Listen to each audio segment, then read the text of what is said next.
Le continent de Vedra est attaqué par le roi noir et son armée de monstres morts vivants, nés des ténèbres et de la magie noire. Pour mettre fin à son règne de tyrannie, un chevalier un peu bête mais très courageux, Yuri, rassemble de puissantes forces de toute la nation pour former l'armée des volontaires et la mène droit vers le château du roi noir. Dehors, sur le champ de bataille, Juliana, fille du défunt roi sacré, mène la garde sainte avec ses chevaliers spéciaux, Arès et Burkhart, pour combattre les monstres à l'entrée du château et se prépare à y faire son entrée. Pendant ce temps, la générale de l'armée noire, Irenas, déchaîne des rafales d'énergie sur l'armée des volontaires et domine le champ de bataille. Le commandant de Juliana, Inslot, la provoque et la défie en duel, tandis que 4 puissants combattants, les disciples des 3 sages, affrontent un golem de terre et le détruisent avec leur capacité spéciale. Le premier seigneur des tribus, Obra, Shuza, abat ses ennemis avec sa maîtrise impressionnante de l'épée et rallie ses troupes sous le commandement des chefs de tribu pour anéantir tous les soldats morts-vivants. D'autre part, Yuri mène une escouade de 5 hommes dans le château, composée de sa waifu numéro 1, Funa, de la nourriture d'urgence, et Pixie, Pirika, et de ses puissants membres de groupe, Kain, Marina et Mashita. Ils combattent les monstres morts-vivants à l'intérieur de la salle du trône et les massacrent tous avec leurs capacités. Après cela, Yuri pointe son épée vers le roi noir et lui dit qu'il lui prendra la tête et libérera le continent de ses ténèbres. Il charge son épée de mana et fonce en avant avec une frappe éclair pour l'éliminer, mais il s'avère qu'il n'a pas assez farmé et qu'il est super sous-levelé pour ce combat de boss final. Il pense que son armure scénaristique suffirait à tout gagner, mais le roi noir n'y croit pas et sort du nuage de poussière, le tenant par son derrière vaincu. Il jette le héros vaincu sur le côté et s'approche de sa fille, Fouina, lui demandant de lui donner la Chronique des Chaînes, un livre mystérieux ayant le pouvoir de changer l'avenir de ce monde. Elle refuse de rendre le livre et il la gifle au sol comme un vrai père asiatique. Perika s'envole devant lui et lui dit d'arrêter, mais le roi noir la saisit comme un insecte et commence à l'écraser en bouillie de Pixie. Elle est la fée de l'espoir, et en la tuant, il pourra débarrasser le monde des idées stupides comme se soulever contre lui. Mais alors Juliana arrive sur les lieux avec ses chevaliers et lui tire une flèche dans la main. Le roi noir invoque davantage de soldats des ténèbres pour qu'ils les combattent, puis arrache le livre des mains de Funa. Le livre se met à briller et ils commencent tous deux à le tirer comme des enfants stupides et finissent par le déchirer en 2 moitiés. Quand cela se produit, Perika disparaît soudainement de ses mains et est porté disparu, tandis que le livre commence à cracher des éléments sombres et couvre toute la capitale sainte, marquant la défaite du stupide héros, Yuri. Ses amis le tirent, lui et les autres, hors du château, et ils se replient vers leur camp, loin du champ de bataille, attendant que Yuri se réveille. Marina et Fona s'occupent de Yuri, pendant que la princesse Juliana se regroupe avec ses chevaliers, Burkhart et Wayne, et discute de l'état de l'alliance Yggdr et de l'armée des volontaires. Après l'échec de l'attaque contre le roi noir, les forces de l'Alliance retournent toutes dans leur pays, et dans l'état actuel de Yuri, il faudra un certain temps avant qu'elles ne puissent se regrouper à nouveau pour combattre le roi noir. Burkhart se montre sceptique quant au potentiel de Yuri et le remet en question, mais Juliana affirme qu'ils ont tous placé leur confiance en lui, car c'est lui qui les a tous réunis pour combattre le roi noir sous une seule bannière. Alors que les forces s'éloignent, le commandant de l'ancienne force de la capitale sainte laisse Wayne, Arès et Burkhart chargés de protéger la princesse. Il décide maintenant de rester là et d'attendre le réveil de Yuri pour voir ce qu'il veut faire à partir de maintenant. Après un certain temps, Yuri se réveille et Funa appelle tout le monde à se rassembler dans sa tente. Il lui demande dans ses ordres et il dit que dorénavant, ils retourneront simplement à la vice-capitale et rapporteront leur défaite au maître de la guilde des aventuriers, Gilbert. Il semble vraiment abattu et nous découvrons qu'il souffre aussi du noircissement, qui s'empare lentement des corps des gens et les transforme finalement en chevaliers noirs sous le commandement du roi noir. Jusqu'à présent, Yuri l'a combattu avec son armure scénaristique et sa volonté, mais après s'être fait botter le cul par le méchant principal, il a perdu confiance en lui, et le noircissement ne cesse de s'intensifier. Dans un petit village en dehors de la vice-capitale, une pauvre vieille dame essaie d'acheter une pomme pour une pièce de cuivre, et un commerçant lui dit que l'inflation est super élevée et qu'elle ne peut rien acheter avec ça. Juste à ce moment-là, un gros balourd entre et jette la vieille dame au loin. Il tend ses pièces d'or et achète tout le panier pour lui-même. Juste à ce moment-là, un cosplayer d'Assassin's Creed aux cheveux blancs passe devant lui et lui dit de bouger son cul puant. Il se déplace ensuite autour de lui en utilisant des tours astucieux et aide la vieille dame à se relever. Alors qu'elle s'éloigne, le gamin coupe le pantalon du gros et laisse le monde entier voir sa minuscule allumette. Tandis que ses bijoux éblouissants sont pleinement exposés, il attrape quelques pommes et s'enfuit comme le voleur qu'il est. Plus tard, il retrouve la vieille dame et lui donne une pomme gratuitement, puis la raccompagne chez elle. Il s'avère que ses parents sont partis acheter du lait et ne sont jamais revenus. Alors il a grandi dans la rue en se prenant pour Robin des Bois. D'autre part, Yuri voyage vers la vice-capitale avec son groupe, et en chemin, il voit les séquelles de leur guerre alors que la corruption sombre s'empare de la terre et tue les récoltes et le bétail. Les fermiers regardent Yuri et lui jettent de l'argent au visage en sueur, lui disant qu'il est un perdant pathétique qui n'a pas tenu sa promesse de les protéger, eux et leurs terres. Le groupe de Yuri continue d'avancer en silence et finalement, ils voient un homme courir vers eux, demandant de l'aide. L'homme leur dit qu'ils sont attaqués par l'armée noire et Yuri réalise à quel point l'influence du brouillard noir a augmenté à cause de sa défaite. Ils avancent et voient un jeune gamin aux cheveux blancs protéger une vieille dame des nuits tombées sombres. Burkhart et les autres chargent en avant et commencent à massacrer les monstres, remarquant que leur mana est affaibli pour une raison quelconque. Le gamin utilise sa magie et cela augmente le mana de tous les autres. Il continue de se battre et vole une partie du mana de Burkhart pour continuer. Affirmant sa volonté de ne jamais abandonner, Yuri se souvient qu'il était lui aussi comme lui et décide de reprendre son épée. Ils se croisent le regard pendant le combat et commencent à affronter les monstres dos à dos. Yuri utilise aussi sa capacité d'amélioration de mana et remarque qu'elle est plus forte grâce à la capacité du gamin aux cheveux blancs. Il saute ensuite en avant et tue tous les ennemis avec son mouvement spécial. Voyant cela, le gamin réalise qu'il est Yuri de l'armée des volontaires et se présente comme Erem. Après cela, il tombe et perd connaissance. Yuri dit qu'il est probablement épuisé et le porte jusqu'à leur campement en dehors du village. Plus tard cette nuit-là, Erem se réveille et s'assied avec Yuri. Il dit qu'il a entendu dire qu'il était le capitaine de l'armée des volontaires et lui tend son brassard. Juste à ce moment-là, Fouina sort et le salue. Elle dit que Kane et les autres reviendront bientôt de leur patrouille et commence à préparer de la nourriture pour eux. Une fois qu'ils sont tous assis pour le dîner, Kane remarque que, comme d'habitude, c'est Fawena qui a cuisiné ce repas au mauvais goût et se demande quand il pourra enfin manger de la bonne nourriture. Mais alors ils sont tous surpris de voir Erem dévorer sa portion comme un porc et il demande même à être resservi. Il lui demande s'il aime sa cuisine et ce qu'il mange normalement pour apprécier cela à ce point. Erem dit qu'il mange normalement des lézards et des insectes, et même les ours grillés commencent à avoir de la peine pour lui. Yuri dit qu'il n'a pas l'air d'avoir vécu dans ce village, et pourquoi il a risqué sa vie pour sauver ses habitants. Aram dit qu'il passait juste par là, mais qu'il ne pouvait pas les laisser mourir, et en plus, il déteste aussi ces monstres noirs. Il dit ensuite qu'il doit encore devenir beaucoup plus fort, et soudain, la chronique des chaînes déchirées commence à cracher des éléments sombres, tout comme dans une capitale. Quand les choses commencent à devenir folles, Arma intervient et essaie de protéger Funa, mais le livre le repousse et cesse alors de briller également. Funa remarque que certaines de ces pages sont devenues sombres, et c'est une indication que la corruption se propage encore plus dans ce monde. Elle explique que toute obscurité qui tache ce livre se reflète sur le monde, et toute corruption qui se répand dans le monde rend ces pages sombres. Mais il y a encore de l'espoir, car leur amie, Perika, est toujours vivante quelque part, et tant qu'elle est en vie, le monde ne peut pas être entièrement plongé dans les ténèbres. Elle est la volonté du monde lui-même, et ils doivent la trouver et la sauver. D'autre part, la générale du roi noir, Ernest, localise le groupe de Yuri et sa destination à l'aide d'un corbeau. Après cela, elle fait son rapport au roi noir, et il lui dit qu'ils doivent trouver Piraga et la tuer, sinon ils ne pourront pas prendre le contrôle du monde en utilisant leurs ténèbres. Plus tard cette nuit-là, Yuri s'approche d'Erem et lui demande pourquoi il veut devenir plus fort. Erem regarde son visage stupide et dit que sans pouvoir, on ne peut pas vraiment faire grand-chose dans ce monde. Yuri lui demande pourquoi il ne les rejoint pas, et Erem répond qu'il n'aime pas être sous le commandement de qui que ce soit et qu'il aime sa liberté. Yuri soutient qu'il ne peut faire que peu de choses seul, mais Erem dit qu'il a toujours été seul, et c'est comme ça qu'il aime fonctionner. Yuri dit qu'il a juste de la chance de ne pas être encore mort en combattant seul, et Erem rétorque qu'il a même perdu avec ses amis à ses côtés. Yuri le regarde et dit que lorsqu'il a perdu contre le roi noir, il a aussi perdu confiance en lui, mais en le voyant se battre si bravement dans le village, il s'est souvenu qu'il avait juré de ne jamais abandonner, comme Naruto. Alors quand il a retrouvé ses esprits, il a cherché ses amis à ses côtés, prêts à le soutenir comme d'habitude. Il lui dit ensuite qu'il voit du potentiel en lui et sait que s'il se bat à leur côté et renforce ses liens, il pourra devenir beaucoup plus fort. Le lendemain matin, ils atteignent la vice-capitale et remarquent qu'elle est attaquée par l'armée noire. La ville est envahie par des soldats des ténèbres et les gardes royaux font de leur mieux pour les repousser. Yuri et son groupe rejoignent le combat et commencent aussi à tuer des monstres. Yuri rencontre le commandant des gardes et ils échangent des rapports sur la situation.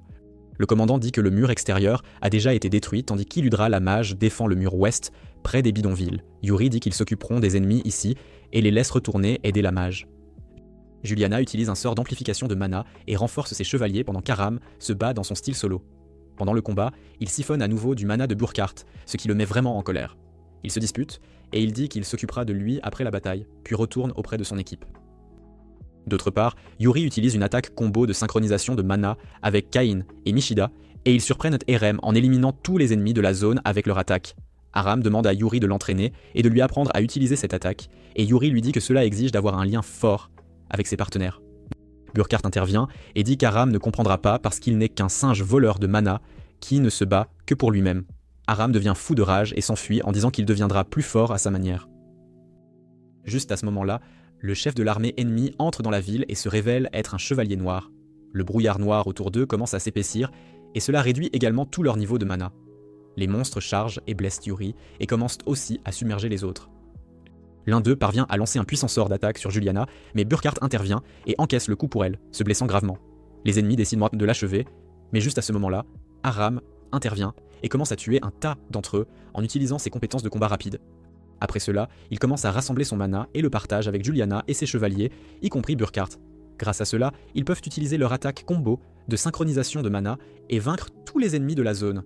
Aram dit qu'il a finalement décidé de rester un certain temps parce qu'il voulait voir plus de leurs attaques combo, et il voulait aussi faire ravaler ses mots à Burkhart.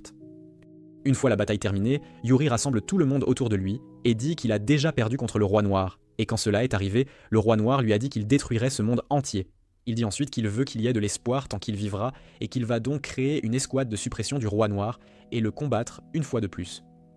Juliana dit qu'une escouade ne suffira pas et qu'il devrait donc rassembler des forces du monde entier une fois de plus, et ils acceptent tous de l'aider et sont heureux qu'il soit enfin redevenu son moi motivé habituel. Juliana regarde Burkhart et dit que maintenant ils sont égaux, qu'il a rendu son mana, alors il devrait aussi le féliciter, mais il se sent juste vexé et s'excuse, mais alors il tombe au sol et révèle une vilaine blessure à l'estomac. Le lendemain matin, il soigne ses blessures et Juliana lui dit qu'elle veut qu'il rejoigne l'équipe de Yuri car elle pense qu'il leur sera très utile. Il insiste pour rester à ses côtés, mais elle dit qu'elle ira à la capitale et se regroupera avec ses forces, et veut qu'il aide Yuri à sa place. En outre, elle voit aussi du potentiel en Erem, alors elle veut qu'il l'entraîne et l'aide à devenir plus fort autant qu'il le peut avec son expérience. Il accepte son ordre, mais se sent abandonné et commence à ressentir de la tristesse intérieurement. Juste à ce moment-là, la sous-chef de l'Alliance des Guildes, Céline, entre et demande à Juliana de venir avec elle rencontrer leur chef, Gilbert. Pendant ce temps, Yuri et Fona marchent aux côtés de Gilbert et discutent de l'état de la guilde. Yuri lui parle de son souhait de former une escouade de suppression du roi noir et dit que même s'il a déjà perdu, il pense qu'il y a encore de l'espoir en regardant Aram s'entraîner. Ils vont ensuite à son bureau et il dit qu'ils iront d'abord voir les 3 sages pour obtenir des pistes sur l'endroit où Pyrrhica pourrait se trouver. Gilbert dit qu'il les aidera autant qu'il le pourra et juste à ce moment-là, Céline arrive aussi avec Juliana. Gilbert leur donne, à elle et à Yuri, de nouveaux objets de communication magique à longue distance et dit que la guilde les aidera autant qu'elle le pourra, le moment venu. D'autre part, Aram a faim de tout son entraînement, et étant le pauvre bougre qu'il est, il commence à se promener en ville et pense à voler de la nourriture une fois de plus. Mais alors il se souvient qu'il est maintenant l'ami de Yuri, et comment il a mis sa foi en lui, alors il décide de ne pas le faire et continue simplement de marcher. Juste à ce moment-là, il entend une fille crier et se précipite vers le marché principal, où il voit un homme menacer une fille avec son couteau. Aram intervient et frappe le couteau de sa main, protégeant la fille. Après cela, il esquive les attaques de l'homme avec ses mouvements impressionnants et emprunte une épée courte à l'étal du marchand d'armes sur le côté. Il riposte ensuite et capture facilement le méchant et laisse les gardes de la ville l'emmener. Juste à ce moment-là, le marchand d'armes l'interpelle et dit qu'il est vraiment impressionnant. Il se présente comme Dusty de la guilde des marchands et révèle qu'il fournit des armes à l'armée des volontaires. Il lui dit ensuite qu'il a un bon œil pour choisir les épées car c'est la meilleure de son stock et explique qu'un forgeron renommé est chef des sprites de la terre, Balder. Il dit ensuite qu'il l'a vu rejoindre Yuri dans sa quête pour former l'armée de suppression du roi noir et dit qu'il peut avoir l'épée en cadeau pour son enrôlement. Il lui dit ensuite de lui donner un nom aussi, car toutes les bonnes épées en méritent un, et dit que c'est à lui de décider si elle deviendra célèbre ou oubliée, alors il devrait travailler très dur. Aram le remercie beaucoup et retourne ensuite au terrain d'entraînement pour continuer sa pratique. Pendant ce temps, Gilbert passe du temps avec Yuri et révèle que son propre noircissement a pas mal progressé. Il dit que parfois il rêve de combattre aux côtés de l'armée du roi noir, et Yuri dit qu'il ne laissera pas cela arriver. Pendant ce temps, Burkhart passe près du terrain d'entraînement et voit Aram pratiquer ses coups.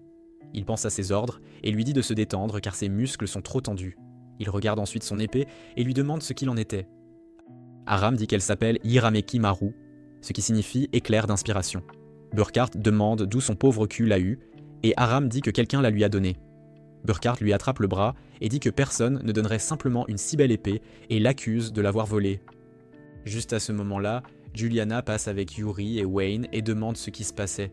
Quand Burkhart dit qu'Aram a dû voler l'épée, Dusty entre et dit qu'il est le marchand qui lui a donné l'épée. Burkhart a honte et s'excuse de son erreur, et s'éloigne de là comme le perdant vexé qu'il est. Plus tard cette nuit-là, Yuri lutte contre son noircissement croissant, qui commence à lui montrer des illusions de son moi sombre et corrompu, qui lui dit des conneries, tout comme cette voix déprimante dans vos têtes dans la section des commentaires. Pendant qu'il se dispute avec la voix dans sa tête, Aram frappe à la porte et entre pour lui parler. Il le remercie de croire en lui et dit qu'il avait l'habitude de voler avant, mais qu'il y a renoncé après avoir rejoint son armée. Yuri lui demande ce qu'il fera après être devenu plus fort, et Aram dit qu'il abattra ces stupides monstres de l'armée noire. Il révèle ensuite que son village a été attaqué et qu'il a été le seul survivant.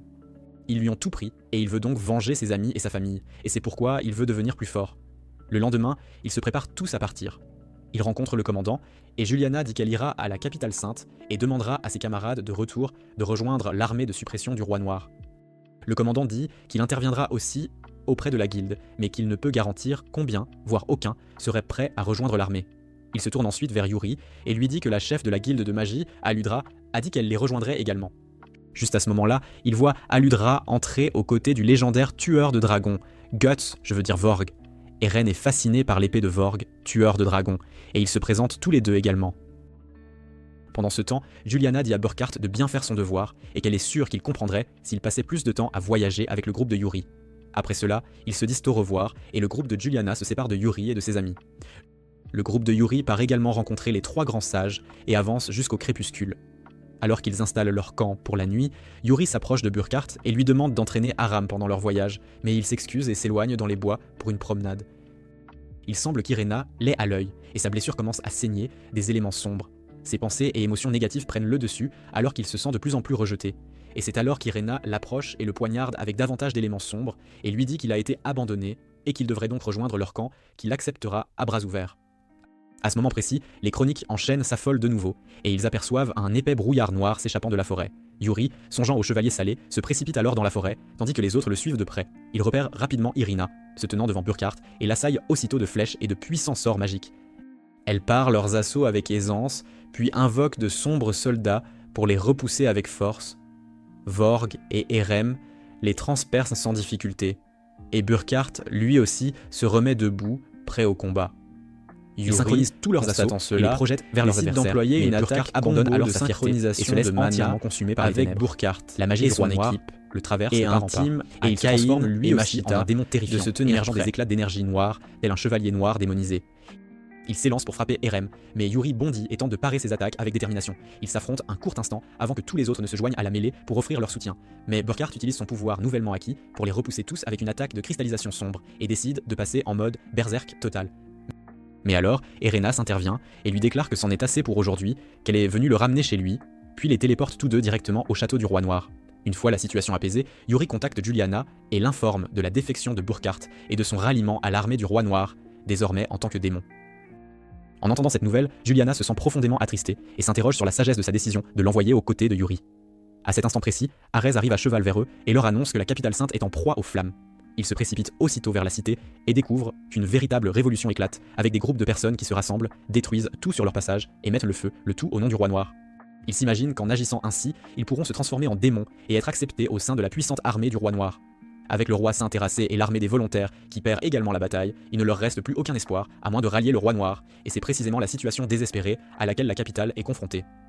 Le commandant de l'armée de la capitale sainte, Inslot, mène ses hommes contre ces civils égarés et parvient à reprendre le contrôle de la situation en les capturant tous sans exception.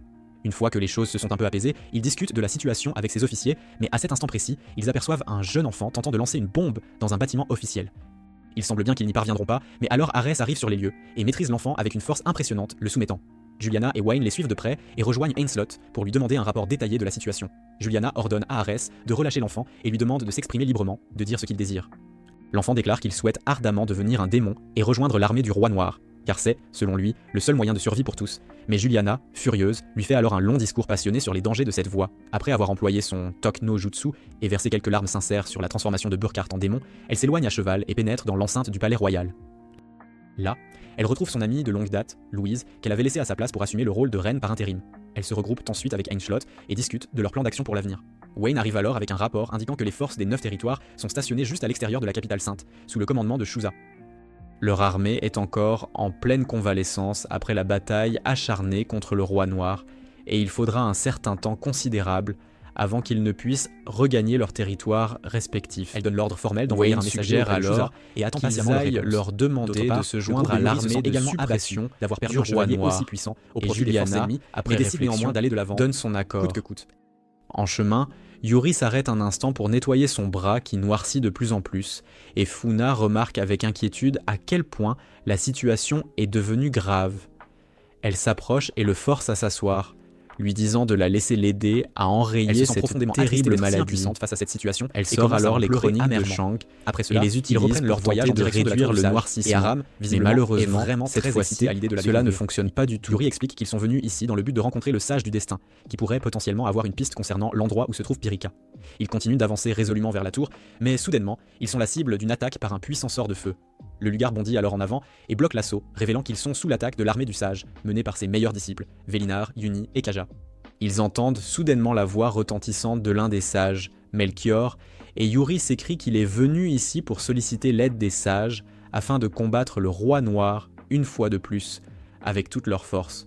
Melchior déclare alors que s'ils désirent obtenir leur aide précieuse, ils devront impérativement prouver leur valeur et leur puissance, et ordonne à Velnir de poursuivre sans relâche ses attaques, et parvient à réduire Yuri le rejoint rapidement pour lui prêter main forte, et ensemble, ils commencent à les repousser. Mais Velnir redouble alors d'ardeur dans ses sorts offensifs et décide de les achever, car le mana d'Aludra commence dangereusement à s'épuiser.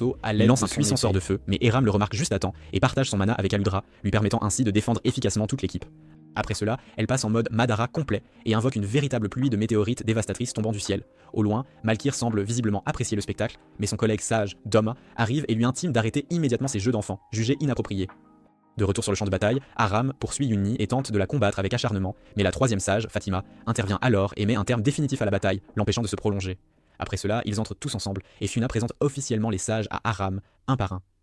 Les sages orientent la conversation vers le sujet crucial de la défaite du roi noir, et Melchior explique que depuis leur revers, le château royal émet sans interruption un élément sombre de très haute densité. En outre, cette émission a créé une barrière impénétrable au noircissement des régions environnantes, les plongeant dans l'obscurité, voire impossible. Dilma leur demande s'ils pensent que les gens les suivraient après avoir pris connaissance de ces faits, et Yuri affirme qu'il combattra le roi noir profondément, qu'il est des partisans. Et Yuri lui demande alors des nouvelles concernant l'endroit où se trouve Pyrrhica.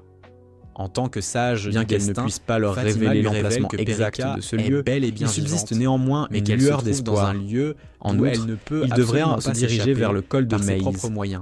Et cette destination est alors désignée comme leur prochaine étape cruciale.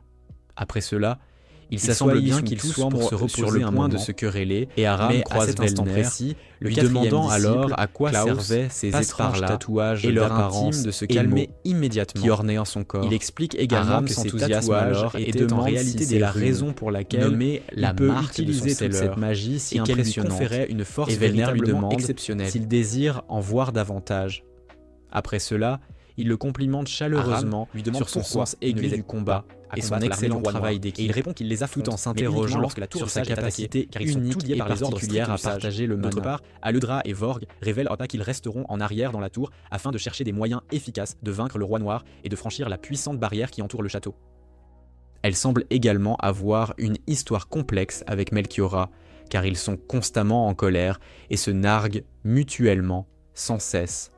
Une fois que tout cela est réglé et bien établi, Yuri et son groupe se préparent à partir pour le col de Mei et décident de se rendre ensuite sur l'île des Sprites afin de questionner Hydra sur l'endroit où se trouve Pyrrhica. Aux ordres précis de Melchior.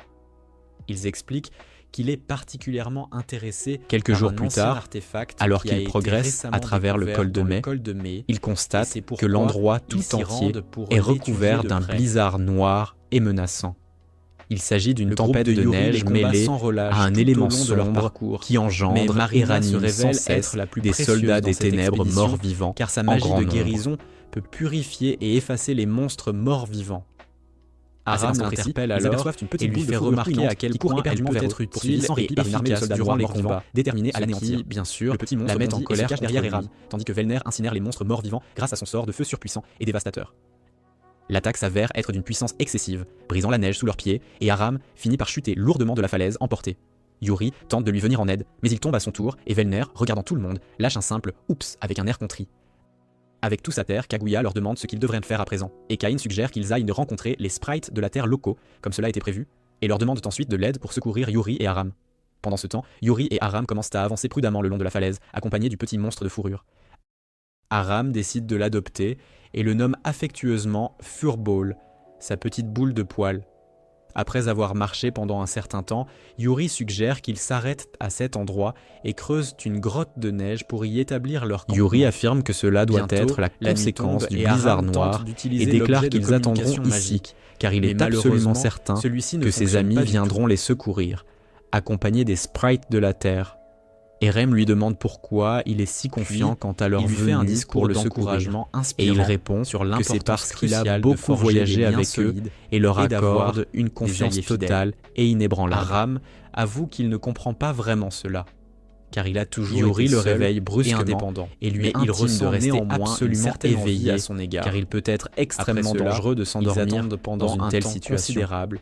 Il suggère ensuite alors de jouer à quelques mini-jeux verbaux pour passer le temps, et Erem se met alors à rire de rapidement amusé par un épais brouillard noir. Il dit ensuite qu'il va s'absenter un instant pour se soulager, et qu'après cela, ils pourront jouer au jeu et sortir de la grotte dans la rude tempête de neige, et ses pensées négatives commencent alors à prendre une forme concrète au sein de ce blizzard noir. Il lui intime d'abandonner Eren, et lui reproche que c'était sa faute s'il s'était égaré, même s'il l'avait pourtant averti à plusieurs reprises. Il utilise alors un anti-Nokama Tok no Jutsu, des dégâts émotionnels sur lui, et commence à le combattre physiquement, se manifestant sous la forme d'un soldat des ténèbres menaçant. Mais alors, Erum intervient soudainement et vainc le soldat des ténèbres à sa place, le sauvant. Il lui explique ensuite qu'il ne ramène Yuri à la raison pas, et il prépare une attaque combo de synchronisation de mana sur avec Erem, et ils parviennent enfin à la réaliser ensemble avec succès, ce qui rend Erem vraiment très excité par venir en aide après avoir vaincu les faibles. Il se regroupe et qu'il a besoin de compter sur ses amis. Yuri remarque soudainement un vieil homme qui émerge lentement du blizzard, l'air mystérieux. Yuri le reconnaît immédiatement comme étant Balthazari et le présente à Aram comme le vénérable maître du sage du destin, Fatima elle-même. Balthazari utilise alors sa puissante magie pour dégager le ciel et dissiper complètement le blizzard noir, le faisant disparaître.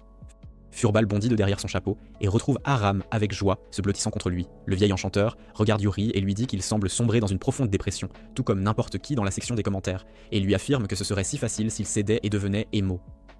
Mais Yuri déclare qu'il restera un fervent fan de Naruto et affirme qu'il n'abandonnera jamais, croyez-le bien. En entendant cela, le Dumbledore version Wish.Axiom éclate de rire et lui dit d'aller à l'oasis du désert pour y vaincre le nouveau dragon qui s'y trouve, car cela l'aidera grandement dans sa quête. Après cela, il disparaît subitement de la scène, s'évanouissant comme par magie, tel un véritable Houdini. D'autre part, Fauna et les autres rencontrent une représentante des sprites de la Terre, nommée Olga, qui est responsable de l'extraction de l'ancien artefact récemment mis au jour. Elle demande aux esprits du feu, Rollo et Keiki, de les rejoindre également, et accepte de se joindre à l'armée de suppression du roi noir, puis envoie immédiatement reste en arrière une équipe de secours pour retrouver et secourir Yuri et Aram, révélant une page de l'histoire du monde qui explique l'existence d'une épée, cachée dans le col du labyrinthe, capable de trancher toutes les ténèbres. L'équipe de secours finit par retrouver Yuri et Aram à l'aube et les ramène à leur campement pour faire la fête le reste de la journée, célébrant ainsi leur ralliement officiel à l'armée de suppression du roi noir. Pendant cette célébration, Aram a également l'occasion de rencontrer le chef des sprites de la Terre, Balder, celui-là même qui a forgé sa propre épée. Pendant que tous ces événements se déroulent, le messager de Juliana arrive au campement de l'armée de Shusa et lui transmet le message important de la princesse. Mais au lieu de les rejoindre, Shusa, sans hésitation, assassine froidement le messager.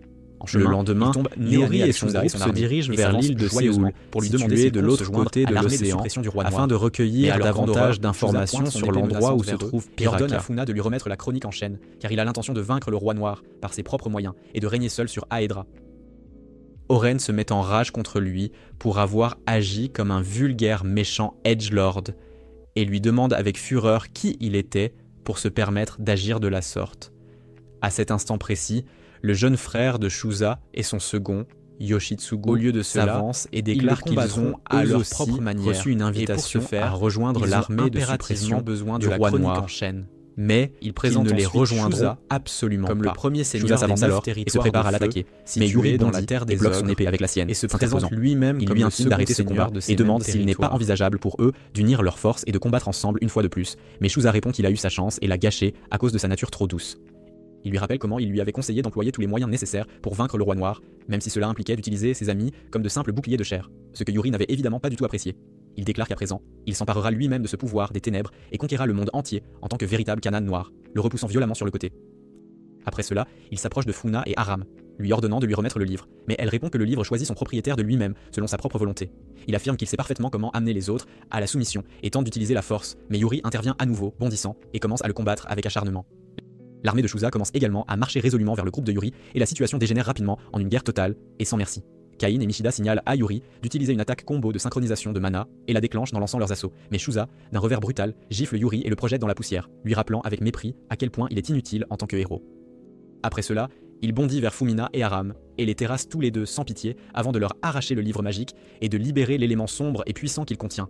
Voyant cela, Yuri devient fou de rage et se met à courir vers lui, son épée à la main. Mais soudainement, une multitude de sabres laser tombent du ciel, suivi d'un robot issu de la collection des projets scientifiques ratés d'Elon Musk. À cet instant précis, Irenus et Burkhardt apparaissent également, et expliquent que cette entité se nomme Olzada, un ancien golem destiné à déchaîner la calamité sur le monde entier. Elle se tourne ensuite vers Shusa et l'invite à rejoindre leur camp, mais il lui crache au visage avec mépris et lui dit d'aller tenter sa chance ailleurs, loin d'ici. Sur ce, l'armée de Shusa se met à courir vers les deux démons, mais Olzada les attaque en premier avec une force redoutable, puis engage Vishusa lui-même dans un combat acharné. D'autre part, Irenas s'approche de Yuri et commence à utiliser un Evil Talk no Jutsu insidieux sur lui pour faire ressortir la noirceur qui sommeille en lui, et lui rappelle également son noircissement croissant et inquiétant. Pendant que tous ces événements se déroulent à la capitale sainte, Juliana se rend auprès des clercs sacrés et décide d'assumer enfin son rôle de reine de l'Empire sacré, faisant face à son peuple en cette période de grands besoins. Elle organise une grandiose cérémonie de couronnement public et utilise une technique de discours politique de style Mass Talk no Jutsu pour galvaniser l'ensemble de la foule et leur offrir un nouveau et éclatant rayon d'espoir. Pendant ce temps, Yuri cède presque à son côté obscur et sombre, devenant un individu émo. Mais il se souvient alors des paroles lumineuses de son personnage d'anime favori, Naruto, et transperce toutes les voix déprimantes qui résonnent dans sa tête. Il affronte ensuite Irena et lui déclare qu'il est désormais résolu à vaincre le roi noir et qu'il ne succombera pas à ces stupides et vils complots. Arma et Fauna, voyant cela, décident également de lui venir en aide, mais Burkhardt intervient brusquement et les maintient occupés avec sa redoutable épée noire. Le combat se poursuit sans relâche alors que le champ de bataille commence à grouiller de soldats des ténèbres, et les amis de Yuri se retrouvent sévèrement dépassés en nombre, en grande difficulté. Michida manque même de flèches, et le mana de Marina commence également cette situation désespérée, dangereusement. Yuri commence également à paniquer, et le second seigneur fait des paroles négatives par des dizaines de soldats émotionnels infligés par Irenaeus. Son esprit commence lui aussi à céder. Le voyant plongé irrémédiablement dans être le véritable héros pour avoir accompli cet acte, mais il ouvre alors les yeux et réalise qu'en réalité, il a poignardé Cain, qui avait bondi au dernier moment pour protéger Fuuna d'un nouveau coup fatal, pour une blessure supplémentaire. Son propre côté obscur avec son épée, qui gît au sol avec son épée plantée dans la poitrine, et se met à pleurer comme un fou, désespéré. L'obscurité qui sommeille en lui éclate alors violemment, et toutes les pensées négatives affluent sans retenue, et très vite, il cède entièrement à sa profonde dépression, et se transforme en un démon terrifiant. Après avoir vu Yuri basculer du côté obscur, Shusa se moque de lui avec dédain et le traite d'imposteur, de vulgaire escroc. Il déclare ensuite que c'est une raison de plus pour l'éliminer et lui lance une puissante entaille d'énergie, mais Olzada intervient en volant et la bloque avec un golem de terre protégeant Yuri. Elle invoque ensuite 2 golems supplémentaires pour le maintenir occupé, tandis que Burkhardt repousse Erem violemment avec son attaque de mur de terre, le projetant au loin. Arinus déclare qu'ils auront amplement le temps de s'amuser avec eux la prochaine fois. Un portail de téléportation, mais pour l'instant, ils doivent aussi impérativement retourner auprès du roi noir, Eren et les autres afin de lui présenter une voisine. Et Marina fait de son mieux, usant de toute sa magie de guérison pour maintenir Cain en vie, luttant contre la mort. Ils sont tous abattus et profondément déprimés par la transformation de Yuri en démon et se demandent avec anxiété ce qu'ils devraient faire ensuite, quelle direction prendre. À cet instant, il propose ensuite aux disciples des sages de rallier et leur demande ce qu'ils désirent réellement, alors que leur avoir une chance les a trahis de vaincre le roi noir pour une rejoindre l'autre camp. Mais il refuse dénigrer catégoriquement d'accepter son invitation. Il affirme que Yuri n'a trahi personne, dégager son attitude simplement désorientée et qu'il attend de s'en aller sur le champ le secourir. Il lui ordonne alors de restituer le livre, mais Shusa réplique que s'ils le désirent, ils devront le récupérer par la force, et s'ils envisagent donc de sauver Yuri, ils feraient donc mieux de se hâter, car sinon, ils le tueraient avant eux. À l'autre bout de la carte, Yuri retrouve le Cain noir, désormais chevalier noir, et déclare qu'il est venu jadis pour sauver ce monde, mais qu'il verra à présent si ce monde pourra tenir face à son obscurité. Et s'il s'écroule, c'est qu'il n'aura jamais mérité d'être protégé, dès le départ.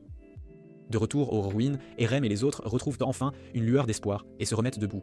Michida et Marina décident de regagner la vice-capitale avec Cain afin de le faire soigner le plus rapidement possible. Quant aux disciples du sage, ils choisissent de retourner à la tour pour leur faire un rapport détaillé de leur situation. D'un autre côté, Erem et Fauna décident de poursuivre leur périple, comme ils l'avaient initialement prévu, en direction de l'île de Séoul afin de recueillir davantage d'informations sur l'endroit où se trouve Piraka. C'est ainsi qu'ils continuent leur route vers l'île de Séoul durant les jours qui suivent, et en chemin, Erem constate à quel point Funa semble extrêmement morose et triste. Une nuit, il s'installe à ses côtés, près du feu de camp, et lui demande de bien vouloir lui parler de Yuri. Il lui raconte alors sa rencontre avec ce vieil homme, un sorcier déguisé, durant le blizzard noir, et comment il lui a confié que Yuri avait jadis terrassé un dragon. Il lui demande ensuite comment tout cela a bien pu se produire. Fauna devient alors très triste, et lui confie que ce ne fut pas du tout une aventure glorieuse. Elle lui révèle que le dragon était réputé être le gardien de l'oasis, mais qu'il avait été malheureusement infecté par le noircissement. Après l'avoir considérablement affaibli, la créature a retrouvé ses esprits et leur a supplié de l'achever tant qu'il était encore lucide. Sans aucune autre alternative, Yuri a été contraint de faire ce travail ingrat. Elle se met alors à sangloter, disant qu'elle aurait dû l'empêcher d'agir ainsi, et que peut-être il est devenu un démon parce qu'ils lui ont imposé une pression insoutenable et l'ont forcé à se battre alors qu'il n'en avait absolument pas l'envie. Aram l'écoute attentivement, puis, usant de son Talk no Jutsu, il lui explique qu'avant de le connaître personnellement, il s'imaginait que Yuri était un individu tout-puissant, sans aucun soutien ni aide, qui avait réussi à devenir le capitaine de l'armée de volontaires, et ce, entièrement par ses propres moyens. Mais lorsqu'il l'a rencontré en personne, il a découvert qu'il n'était absolument rien de tout cela. En réalité, il était plutôt faible et profondément humain. Il a alors réalisé que personne n'est sur le fait qu'en tant qu'ami, c'est désormais à leur tour d'aller secourir Yuri, et cela insuffle également un peu d'espoir à Funa. Sur ces mots, ils poursuivent leur périple et finissent par atteindre le rivage, juste en face de l'île de Séoul. Pendant ce temps, le chevalier noir Yuri se téléporte lui aussi sur l'île, et la situation commence à prendre une tournure des plus inquiétantes. D'un autre côté, Marina et Mashita parviennent à la vice-capitale, où elles sauvent la vie de Cain et font un rapport complet à Juliana concernant leur situation actuelle, y compris la terrifiante transformation de Yuri en démon. Juliana prend la ferme résolution de sauver ce monde en sa qualité de reine du Saint-Empire. Elle déclare qu'elle éliminera tous ses adversaires, qu'il s'agisse de Shusa ou d'un Yuri maléfique, si cela s'avère nécessaire. Elle dépêche ensuite son commandant pour organiser une réunion d'urgence avec Shusa. De retour à la tour du sage, les 4 disciples pénètrent dans les lieux et leur font également un compte rendu de toute cette situation. Malkier, quant à lui, étudie l'ancien artefact et envisage d'en tirer quelque chose d'utile, tandis que Fatima exprime qu'il existe pendant ce temps, Shusa rassemble plus de 5000 de ses hommes et réclame encore davantage de renforts provenant de ses territoires afin de constituer une armée capable de vaincre le redoutable roi noir. Une nouvelle lumière, côté, Erem et Fouina leur adressent une embarcation en direction de l'île de Sol, et Erem se remémore alors sa dernière conversation avec Yuri. Il se remémore qu'il lui avait jadis parlé d'une fée tout à fait particulière, résidant au sein de la bibliothèque de l'Arbre Monde sur l'île de Sol et nommée Yidra. Elles partagent le même nom que ce vaste continent assailli et se distinguent morts vivants de l'armée noire. Même parmi les autres fées pour les affronter, mais une fée bienveillante est la gardienne d'une chronique. Tous grâce à sa magie et leur intime à tous deux de la suivre sans tarder jusqu'à la bibliothèque. Elle les guide à travers la forêt en direction de l'Arbre Monde et ils débouchent sur une vision effroyable. Des soldats de l'armée noire sont en train d'attaquer l'intégralité du lieu, y semant un chaos indescriptible. À cet instant précis, Furbal pousse un hurlement en sa droite et Erem aperçoit Yuri surgir, les manifestant une puissante magie noire. Il les attaque sans délai, et Aram riposte se réfugier à l'intérieur, la raison avant qu'il ne soit irrémédiablement Talk no Jutsu sur lui, mais Yuri lui ordonne de se taire brutalement et le repousse violemment sur le côté. Par la suite, il enchaîne avec une série d'attaques aériennes imprégnées d'une sombre énergie et déclare que le roi noir est invincible et qu'ils le comprendront très bientôt également. À cet instant précis, Rafalgar et Vianta s'interposent et commencent à l'affronter à sa place, intimant à Erem et Fona d'aller s'entretenir avec Eidra au sujet de la raison de leur venue ici. Ils se précipitent tous deux en direction de la bibliothèque et y retrouvent Eidra, qui les attend patiemment à l'entrée. Ils poursuivent leur course et finissent par atteindre le cœur de l'endroit, là où Yggdrass a installé sa précieuse chronique. Elle active alors le livre en utilisant sa puissante magie et les aspire tous à l'intérieur de ses vastes archives. Après avoir été aspiré dans l'univers contenu à l'intérieur du livre, Aram constate qu'il se trouve à la vice-capitale. Soudainement, le décor se modifie radicalement, et il change également d'emplacement. Tonan leur explique qu'il s'agit là de la chronique de l'Hydra, et qu'elle renferme le registre le plus exhaustif et détaillé du continent, ainsi que de toute son histoire. Aram lui demande alors en quoi cette chronique diffère de sa propre chronique des chaînes.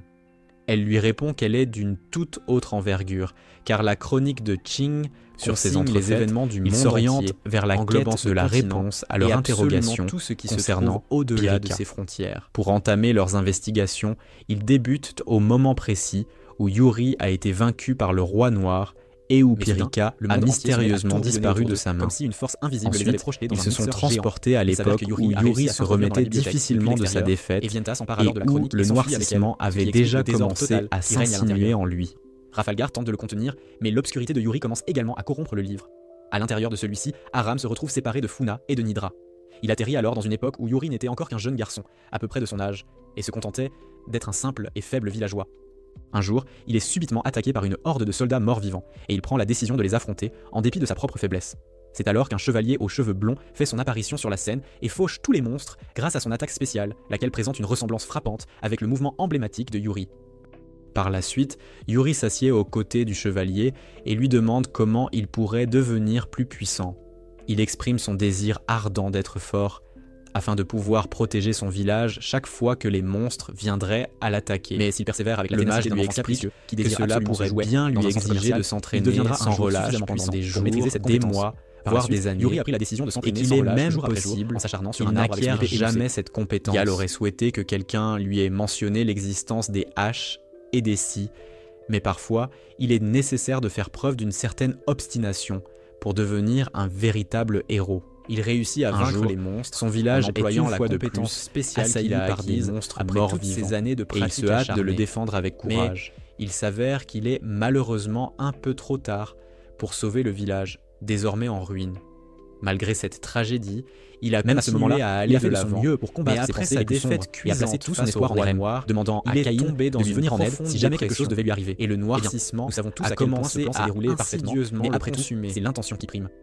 À cet instant précis, la vidéo s'interrompt brusquement, et Irem se demande si l'abonnement Netflix d'Agra n'aurait pas tout simplement expiré. Mais c'est alors que le vieil homme lui demande comment il est possible qu'il puisse lui parler depuis l'intérieur même du livre, surgit devant lui et lui annonce qu'ils n'ont absolument rien de se revoir, qu'il ne soit incapable de faire. Aram déclare alors que si tel est le cas, il souhaite qu'il le rende plus puissant afin de pouvoir vaincre Yuri et le ramener à la raison. Cela provoque l'exaspération de tous les internautes dans la section des commentaires, qui se frappent le front contre le mur car il aurait pu tout simplement demander au vieil homme d'aller éliminer ce stupide sorcier noir. Balazari constate son incroyable stupidité et choisit d'être clément avec lui. Il utilise alors sa magie pour le téléporter sur une falaise abrupte d'où il chute aux côtés du Yuri d'avant sa transformation en démon. Irem s'agrippe désespérément à la paroi rocheuse et saisit l'autre Yuri de sa main libre, tandis que le Yuri démoniaque se dresse au-dessus d'eux, sa lame menaçante pointée vers leurs mains. Il lui intime d'abandonner, le traitant de minable, de perdant pathétique et malodorant, tandis que l'autre Yuri, de son côté, se met également à débiter des lamentations émo, des plus déprimantes, et tente de se laisser aller. Mais Irem en a plus qu'assez. Il se relève à son tour et prépare également sa propre attaque. Cette fois-ci, il tente de reproduire le mouvement emblématique de Yuri, et le projette avec son flashback et s'élance avec une frappe perçante emplie de lumière lui ordonnant de le Yuri démoniaque. Se sortir de cette situation. À cet instant précis, une lumière éclatante commence à inonder le monde entier, et ils entendent tous la voix de Pyrrhika, leur annonçant qu'elle reviendra lorsque chacun aura Yuri et l'armée noire ont déjà de l'espoir. Rifalgar semble être en très mauvaise posture. Ils émergent alors avec les chroniques d'Hydra et leur montrent qu'elles ont, elles aussi, été corrompues par le noircissement. Ayant obtenu la réponse à leurs questions, Fauna et Aram remontent à bord de l'embarcation et rament pour regagner le continent afin de poursuivre leur périple. D'un autre côté, Juliana s'apprête à rencontrer Shuza et son armée, mais en cours de route. Elle est alors interpellée par 2 membres des 9 territoires de feu, Haruaki et Tuka, qui sollicitent de son aide pour vaincre Shuza.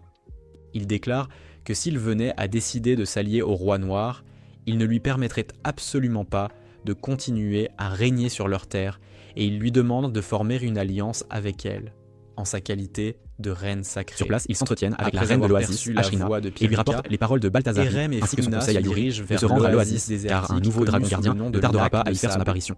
En entendant ces révélations, la reine ordonne à son assistante, Feyre, d'apporter une tablette secrète qu'ils avaient découverte dans le sanctuaire après avoir vaincu le précédent dragon gardien. Il semble s'agir d'une partition musicale, et Ashrina confie qu'elle a toujours ardemment désiré que la légendaire sylphide des forêts et chanteuse, Musica, l'interprète.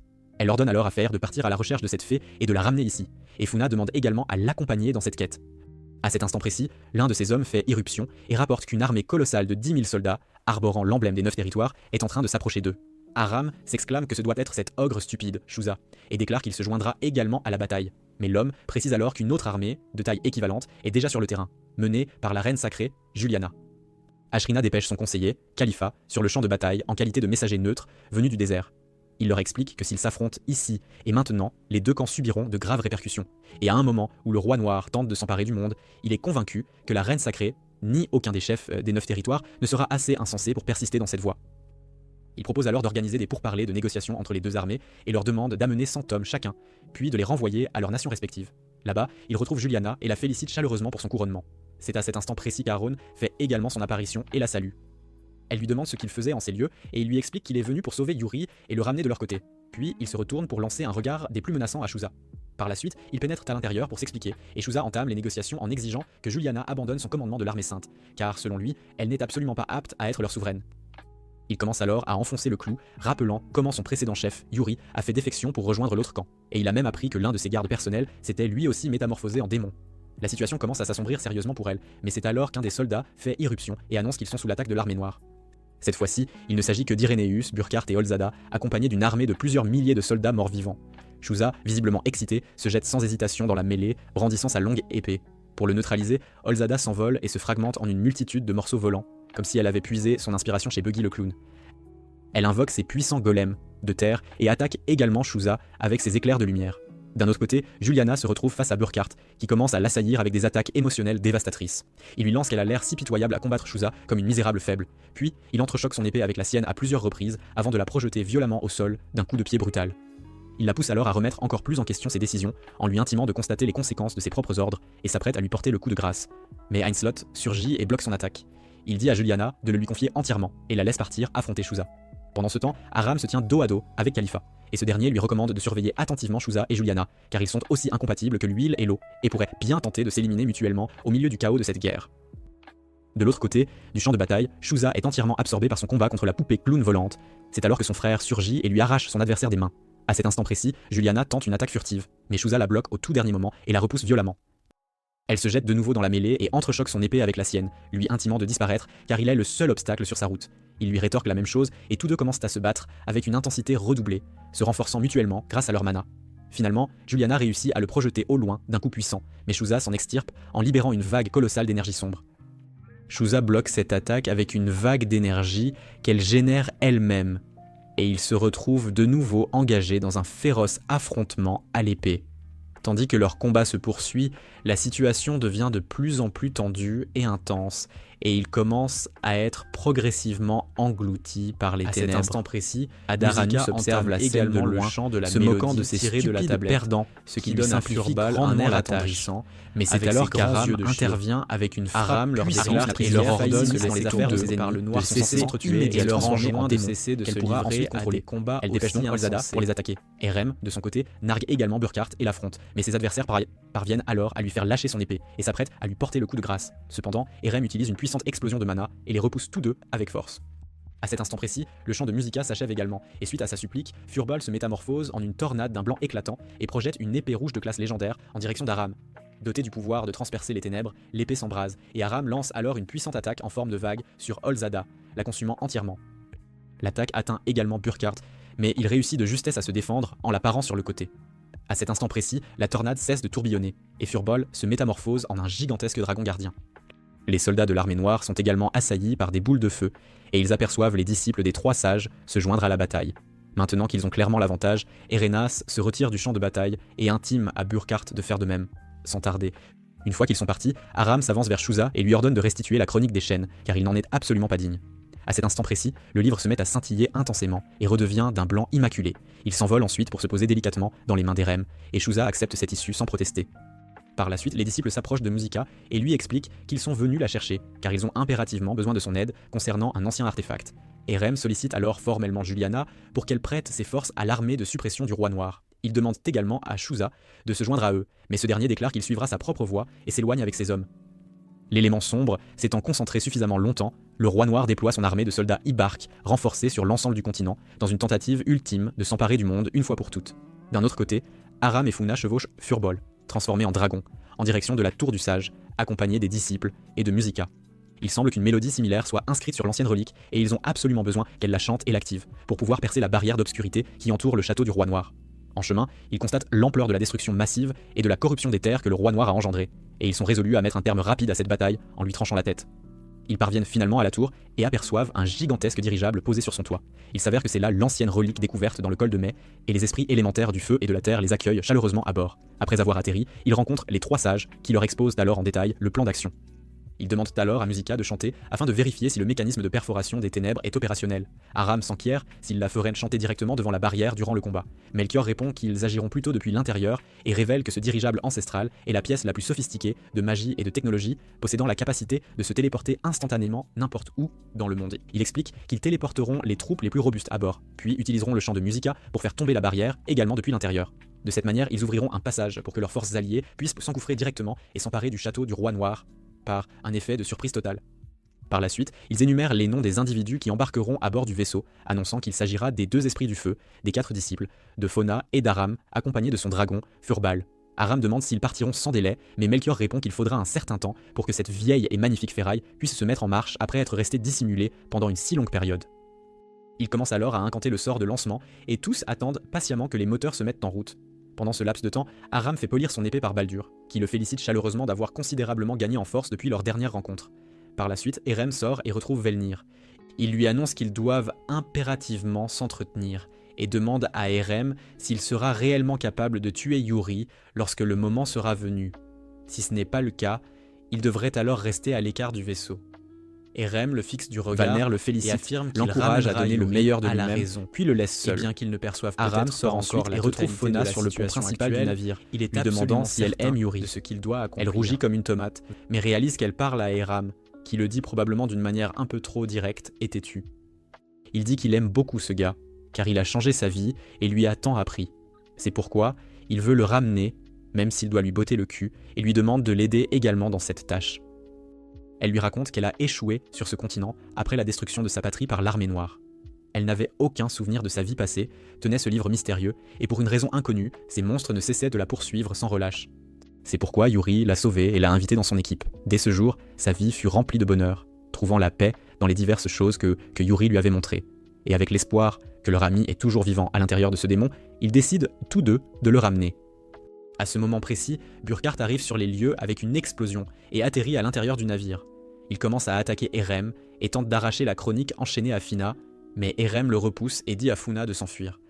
Le chevalier des Monts Grincheux invoque quelques dizaines de soldats des ténèbres et leur ordonne de les attaquer immédiatement. Velner et les autres arrivent bientôt sur les lieux et commencent à lancer des sorts de tous côtés, et cela se transforme rapidement en une bataille massive entre eux et l'Armée Noire. La grande sage, Dilma, contacte Juliana et lui ordonne de faire marcher ses forces immédiatement vers le château du Roi Noir, pendant que tout le monde sur le navire retient Burkhart et sa stupide armée de soldats morts-vivants. Le combat s'intensifie alors qu'Erem affronte le chevalier Grincheux et ils attendent que Musica monte à bord. Une fois qu'elle est là, ils demandent à Meljour de démarrer le moteur pour qu'il puisse décoller, mais un soldat des ténèbres parvient à corrompre la rune de puissance et elle commence à aspirer le mana de tous, les transformant en stupides légumes. Les choses commencent à s'assombrir alors qu'Aludra manque de mana une fois de plus, mais Velner continue de lancer des boules de feu et d'attaquer Burkhart.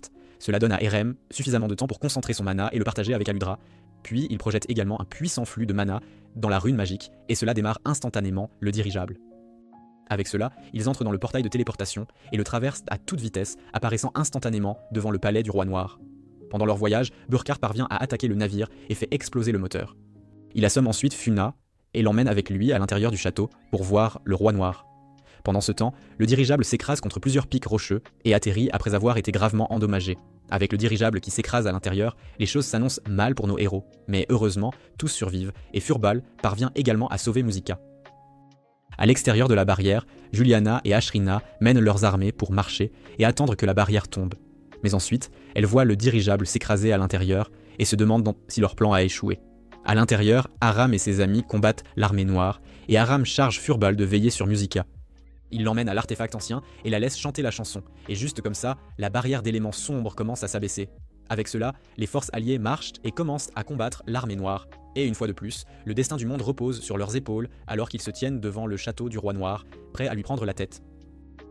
Pendant que tout cela se passe à l'extérieur, Burkhart amène Funa à l'intérieur du château et Yuri l'attache avec sa magie, lui prend l'autre moitié de la chronique enchaînée et la donne au Roi Noir. Le Roi Noir interpelle Pyrrhica et dit qu'il l'éteindra quoi qu'il arrive, puis corrompt la moitié lumineuse du livre avec sa magie noire. Il combine les deux pièces, rendant le volume entier corrompu, et commence son plan pour plonger le monde dans les ténèbres. D'autre part, Aram entre avec les 4 disciples et tranche à travers les hordes de soldats morts-vivants de l'Armée Noire. Eret Gollum apparaît devant eux, mais Velner le terrasse avec un puissant sort de feu et bloque le chemin avec des débris pour empêcher les monstres de poursuivre Eram. Il lui dit d'aller sauver Yuri et tient la ligne aux côtés de ses compagnons disciples. Eren continue d'avancer et le Roi Noir dit à Yuri qu'il devrait savoir quoi faire avec ce petit garçon agaçant et le laisse s'en occuper. Pendant ce temps, à l'extérieur du château, Juliana mène les forces alliées et elles combattent l'Armée Noire jusqu'à la défaite. Les choses se présentent bien pour eux jusqu'à présent, mais ensuite, Irenas apparaît sur les lieux et elle invoque des soldats morts-vivants plus puissants pour les combattre. Pour l'empêcher d'être un problème, Unslot s'avance et décide de la combattre en duel, tandis que Juliana se retrouve à croiser le fer avec Burkhart une fois de plus. Burkhart utilise sa magie de la terre et invoque un grand pilier du sol, le transformant en une arène autour de la reine. Il lui demande si le poids de la couronne est si lourd qu'elle ne peut même pas se tenir droite, et à sa grande surprise, Juliana répond oui. Elle dit qu'elle n'a jamais été faite pour tout cela, mais étant donné leur situation, elle fera de son mieux et mettra fin à cette guerre.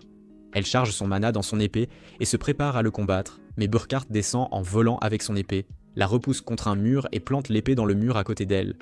Il lui saisit alors la main et lui demande si elle essaie d'éviter sa véritable responsabilité, mais elle pose sa main sur son visage et dit que non, et qu'en ce moment, elle fait face à sa responsabilité qui est lui. Sentant les effets du Tok no Jutsu, Burkhart la repousse à travers le mur et la projette en l'air, mais elle s'empêche de tomber, et ce faisant, l'insigne de garde royale de Burkhart tombe de sa poche. Il le ramasse et commence à avoir des flashbacks du moment où il est devenu chevalier pour la première fois et a juré de protéger la pauvre princesse, puis la regarde maintenant, debout devant lui, une reine belle et capable, prête à le libérer de sa misère de toutes ses forces. Il est hypnotisé par sa lumière et reste immobile tandis que Juliana charge son attaque et le transperce de toute sa force. Son cadavre tombe au milieu de l'armée sainte et Juliana descend et le couvre du drapeau sacré, le laissant reposer comme l'un des siens. À l'intérieur du château, le roi noir surcharge la chronique enchaînée de magie noire et tout l'endroit commence à trembler comme cette chanson de Taylor Swift. La zone autour du château se remplit d'éléments sombres et les soldats morts-vivants obtiennent un énorme bonus de statistiques. Ils repoussent les forces alliées puis abattent les Musica avec un rayon de magie noire. Avec elle à terre, la barrière élémentaire sombre commence à se reformer, et Juliana craint que sans Musica, ils ne perdent leur ligne de retraite. Les soldats morts-vivants commencent à inonder l'intérieur de la barrière et submergent les forces alliées limitées à l'intérieur.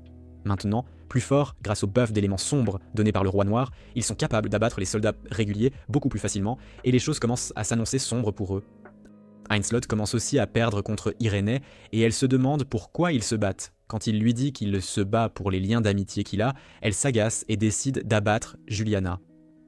Son attaque est sur le point de l'atteindre, mais à ce moment précis, Shusa arrive sur les lieux avec son armée et protège Juliana avec sa puissante attaque de lame énergétique. Pendant ce temps, Eram entre dans le hall principal et confronte Yuri sous sa forme démoniaque. Yuri saute et l'attaque avec son épée massive, mais Eram la bloque avec la sienne et commence à le repousser avec des attaques rapides. Pendant le combat, il lui demande pourquoi il a basculé du côté obscur et exige une réponse pour l'avoir laissé derrière après lui avoir enseigné tant de leçons sur les liens et l'amitié. Yuri dit qu'il a renoncé à ce nom et qu'il se fait maintenant appeler Chevalier Noir, et Aram ne peut s'empêcher de grincer des dents en entendant ses commentaires de Weebass, Emo Edgelord. Il dit qu'il le comprend, et qu'en tant que héros, beaucoup de gens dépendaient de lui, et il voulait répondre à toutes leurs attentes, mais quand il a perdu contre le vieux Schnock, il a perdu foi en lui, et ce fardeau n'a cessé de grandir jusqu'à ce qu'il devienne Emo. Il lui dit ensuite d'apprendre l'art secret de s'en ficher et qu'il n'a pas à répondre aux attentes de qui que ce soit, et lui demande de lui dire ce qu'il veut. Yuri dit qu'il ne veut rien, alors il agira selon son impulsion de tout détruire et charge en avant avec une puissante attaque. Il commence à le repousser et dit que ses paroles manquent de poids et de résolution. Aram se souvient des mots de Velner concernant la résolution de tuer Yuri le moment venu, et il décide d'être respectueux et d'utiliser toute sa force. Il tend sa main en avant et y concentre du mana lumineux, puis en améliore son épée. Il décide d'utiliser la même attaque qu'il a apprise de Yuri et dit que la prochaine attaque décidera de cette bataille et charge en avant. Dehors, Furball invoque son arme magique et sauve Musica d'une chute mortelle. Aludra intervient pour protéger l'artefact ancien d'une attaque et dit à Musica de continuer à chanter. Et il restaure le buff de Bard sur les forces alliées en se débarrassant de la barrière d'éléments sombres. Shuser interroge Juliana sur Erem et elle lui dit qu'il est entré pour s'occuper de Yuri. En les regardant, Irena dit que c'est inutile car une fois que l'on devient un démon, on ne peut plus revenir en arrière. Mais Shusa la fait taire et dit qu'Erem a eu le courage de parler devant lui, donc rendre les choses impossibles possibles ne devrait pas être si difficile pour lui. Sinon, lui donner la chronique enchaînée aurait été inutile. En entendant cela, Irénaz lui demande s'il est aussi un stupide web, qui parle de liens et d'amitié et fait pleuvoir de petits météorites du ciel sur les forces alliées, mais Shusa la surprend en sautant hors de la fumée et en la tranchant. Il lui dit qu'il ne se soucie pas de ses discours de protagoniste weave et que tout ce qu'il respecte, c'est la vraie force.